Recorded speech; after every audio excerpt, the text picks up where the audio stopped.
আসসালামু আলাইকুম। আজকে প্রবাস তথ্য সেন্টার প্রবাসীদের কথা বলে প্রবাসীদের সাথে চলে। বিদেশ যেতে চান, পাসপোর্টের মেয়াদ শেষ, কি করবেন এখন? বিদেশে চাকুরি, পড়াশোনা, ব্যবসা বা ঘুরতে যাওয়ার আগে অনেকেই পাসপোর্ট রিনিউ করার বিষয়টি নিয়ে দ্বিধায় থাকে। জেনে নিন সহজভাবে কীভাবে পাসপোর্ট রিনিউ করবেন। ধাপে ধাপে আজকের এই ভিডিওতে সব কিছুই জানতে পারবেন।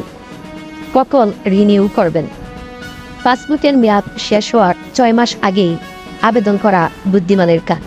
তবে মেয়াদ শেষ বা কয়েকদিন বাকি থাকলেও আবেদন করা যায়। কিভাবে রিনিউ করবেন? এখন আর এমআরপি রিনিউ হয় না।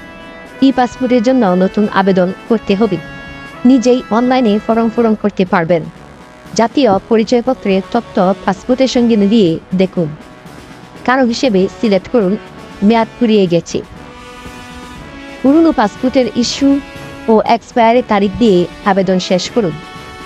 যে কাগজপত্র লাগবে: অনলাইন আবেদন ফর্মের প্রিন্ট কপি, জাতীয় পরিচয়পত্র বা জন্মসনদের কপি, আগের পাসপোর্ট ও ডাটা পেজের কপি, ফি পরিশোধের রসিদ, মানি অর্ডার, সরকারি চাকরিজীবীর ক্ষেত্রে এনওসি, জিও।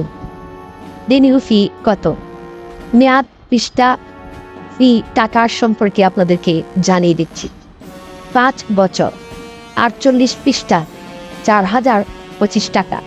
5 বছর 64 পৃষ্ঠা 6325 টাকা।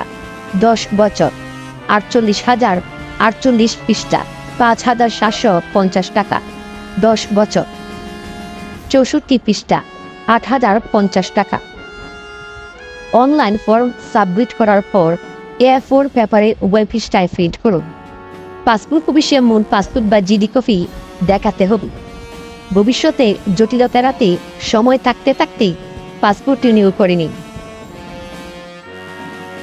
এই ছিল আজকে প্রবাস তথ্য সেন্টারের সর্বশেষ আপডেট। পরবর্তী আপডেট পেতে চাইলে সঙ্গে থাকুন। ধন্যবাদ।